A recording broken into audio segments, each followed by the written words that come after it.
right, so moving on to the third company, I'm happy to bring onto the stage Oded Har-Even, CEO and co-founder of AKEYLESS. Thank you very much. Thank you, Yuval. Hi, how are you? That's great. So, we have it? Okay, 1 and 2. Okay, hi everyone. So I'd like to tell you the story of AKEYLESS today. We offer an innovative technology to manage your secrets as a service in a zero-trust manner. So let's go and understand first what secrets are. So secrets are passwords, certificates, SSH keys, right? Encryption keys. Basically objects that are currently being used to authenticate and authorize between services, between machines, and especially in the DevOps environment. So Gartner have started to cover it recently by saying that secrets management is a critical component of a sound DevSecOps strategy. So why Gartner is saying it is basically because secrets sprawl unprotected. They are clear text, okay? They are sitting there inside configuration files, sometimes inside the source code, sometimes in scripts, and they are all around, and we're talking about a lot of them. So obviously, they need to be protected. What we provide, a zero-trust secrets management as a service, is being provided for any kind of secret, okay, as you can see behind, to any kind of environment, which means for hybrid cloud, multi-cloud, for on-prem also. And of course, in a zero-trust manner, it means that although we manage your secrets, we as a service provider don't have access to your secrets, and that to include encryption keys. So if we hold your encryption key, we can't really access it. And how do we do that? So you can see here that our SDK or plugins into the Kubernetes, Docker, Pivotal, or whatever platform that you're using, in order to get the password API token in runtime, we inject it to your application, either by the platform or either directly to the application using an SDK, where we protect your secrets on our service. We provide also the rotation of those secrets, renewal of those secrets, certificates, keys, etc. Also, anomaly detection to make sure that any kind of container that communicates with us, or any kind of mobile device that communicates with us and uses our technology, is actually a valid one. Also, auditing, etc., like access management.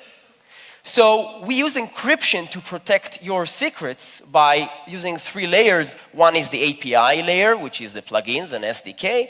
And the second is the secret protection module, which I just shown.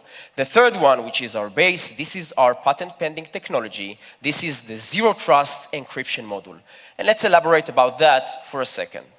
So encryption that we are performing is a very unique one, because we have found a way, we've invented a way to perform encryption using a fragmented key, okay? Fragment of keys, while we perform the encryption without combining those fragments. Okay, I'll say that again.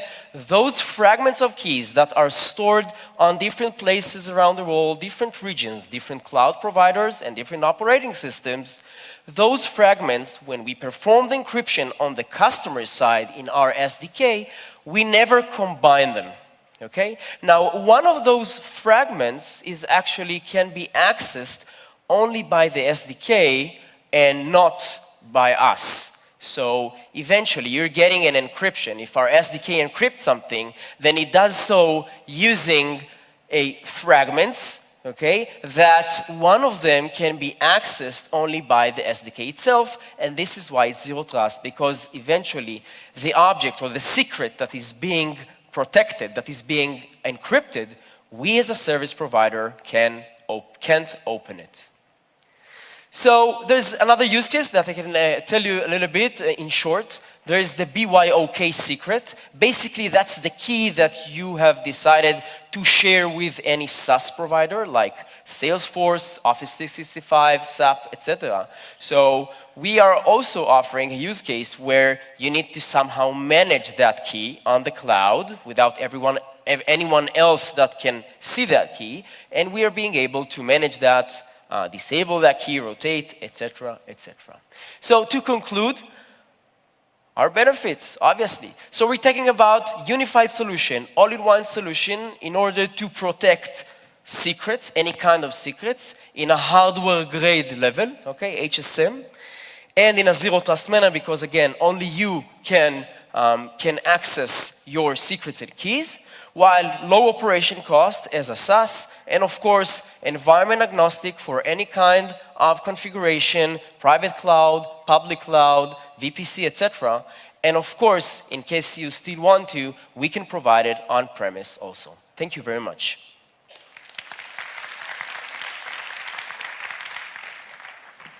So I'll start. I'll sit close if that's okay. Sure, that's great. So I'll start.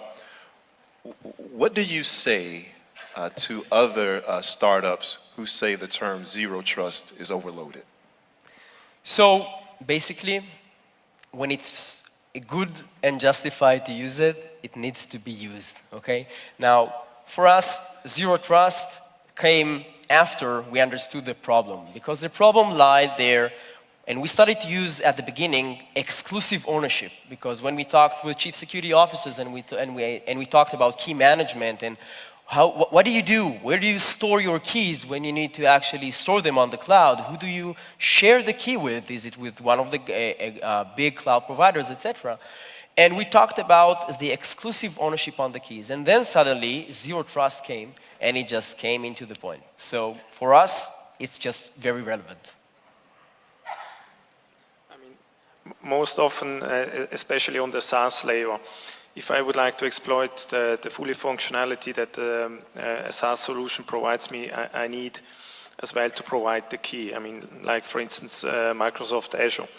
I can bring my own key, but then I lose a lot of functionality capabilities that would be built into the service into the service. So do you see this? And I think that there will be more in the new future. So do you see this tendency as an enabler for your solution, or can you provide the key and enable the features that are there only if you take Microsoft's key, or is it more a danger for your business model? So that's a great question. So at the beginning, we were like focused on, manage the key with us because it's a zero trust, and we'll provide you whatever you need in order to encrypt your data and to protect secrets that you own, etc. But then we saw, obviously, that the BYOK, it didn't stop. It began as a trend, and then it continued, and more SaaS providers are embracing it, and they're trying to provide some kind of a BYOK strategy, which is bring your own key.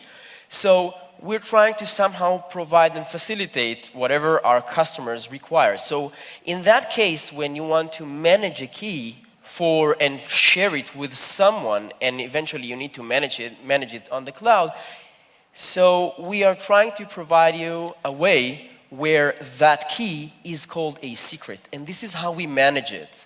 So in that sense, the key that you will provide to Salesforce, this won't be the fragmented key.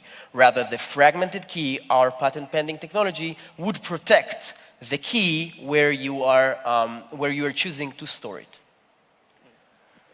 So two things, more comments than questions. One is, given zero trust, John Kindervag has pretty clearly tied that to network access.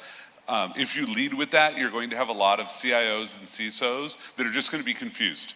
They're going to be trying to tie you into this framework that you don't fit in. Okay. I recognize where you're coming from, that, you don't have to give us any trust. Yeah. But nonetheless, you're going to confuse people by using a buzzword that doesn't make sense. Yeah. Like, it could very easily, turn blockchain into something you could try to claim this is, yeah, but you'd be foolish for doing so because of that reaction.